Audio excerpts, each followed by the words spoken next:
শুভ সকাল বন্ধুরা, কেমন আছো তোমরা সবাই? আশা করি তোমরা খুব খুব ভালো আছো। আমরাও ভালো আছি। নতুন একটা ভিডিওতে তোমাদের সকলকে স্বাগত জানাচ্ছি। তখন ভোর 4:30, 4:30, পৌনে 5টা এরম সময়। তোমাদের দাদাভাই তো ওই সময়ই বেরোয়, তো তোমাদের দাদাভাইকে বলেছিলাম যে আমাকে মায়ের ওখান থেকে এনে দেবে। ও আমায় তখনই নিয়ে চলে এসেছে। তবে হ্যাঁ, এসেই যে সঙ্গে সঙ্গে কাজে হাত দিয়েছি তা নয়। চারিদিকটা নিজের ঘরে অনেক দিন পর এলে, অনেক দিনই বলবো, একদিন ছিলাম ওখানে। তো তারপর এসে মনে হচ্ছে আমি কতকাল পর এসেছি। চারিদিকটা দেখাশোনা, ঝাড়াঝুড়ি, একটু টুকটাক কাজ করে নিলাম। আর কাজ করতে করতেই বাচ্চারা চলে এসেছিলো। এবার ওদেরকে তো পড়াতে হবে, ওদেরকে পড়িয়ে ছুটি দিয়ে তারপর ছেলের খাবার ব্যবস্থা করে এই যে যেটুকু কাজ বাকি ছিল সেটুকু কাজ কমপ্লিট করছি। তো তারপর এই যে চান টান করে জামা কাপড়গুলো চাড়িয়ে দিচ্ছি। এবারই আর ওবারই দুবারই কাজ করতে না মাঝে মাঝে প্রচুর ক্লান্ত হয়ে যায়। পা ফাগুলো কী ব্যথাই করে।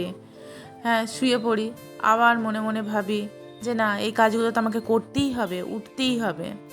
মনটাকে প্রচুর শক্ত করে নিই, আবার উঠে দাঁড়ায়, আবার কাজ করি।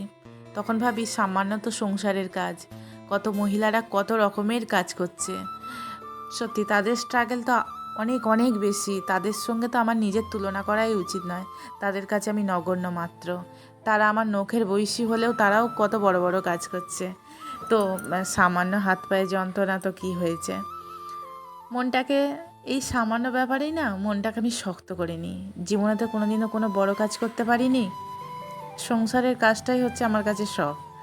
তো সেই কারণে একটা বাড়ির কেন, দুটো বাড়ির কাজ করতে কেন পারবো না, সেই ভেবে ভেবে না আবার মনটাকে শক্ত করে কাজে হাত দিই যে না, আমায় করতেই হবে। তো এই যে আজকে রান্না হচ্ছে ভোলা মাছের ঝাল করব। তোমাদের দাদা এই মাছগুলো পাঠিয়েছে একজনের হাত দিয়ে। তো এই আর কি, আজ এত সংসারের নিয়ে আমি এত কথা বলছি। একদিন সংসারে কাজকর্ম করেও আমি কোনোদিনও ভালো বউ হতে পারিনি। তবে হ্যাঁ, আজকে তোমাদের সঙ্গে কথা বলতে বলতে একটা জিনিসই মনে পড়ছে, যদি সেই সময় নিজের জীবনের দিকে একটু খেয়াল রাখতাম, নিজে যদি সাকসেস হবার জন্য যদি নিজেকে একটু সময় দিতাম, হয়তো হ্যাঁ, জীবনে হয়তো নিজের পায়ে দাঁড়াতে পারতাম। কোনো দিকেই কোনোটাতেই আমি রইলাম না, না ভালো বাড়ির বউ হতে পারলাম, না নিজের পায়ে নিজে দাঁড়াতে পারলাম। কোনো দিকটাতেই কোনোটাতেই আমি রইলাম না। আমাকে দেখে সবাই বিদ্রূপভাবে হাসে। কেউ সামনে হাসে, কেউ পিছনে হাসে।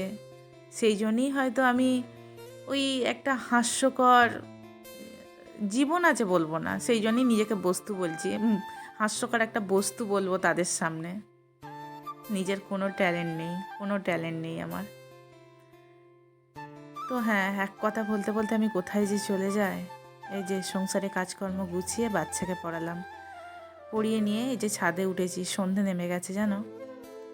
তো চলো বন্ধুরা, আজকের ব্লগ এটুকুই রাখলাম। তোমরা সবাই ভালো থেকো, সুস্থ থেকো এবং আমার পাশে থেকো। দেখা হচ্ছে তোমাদের সাথে নেক্সট ব্লগে। টাটা।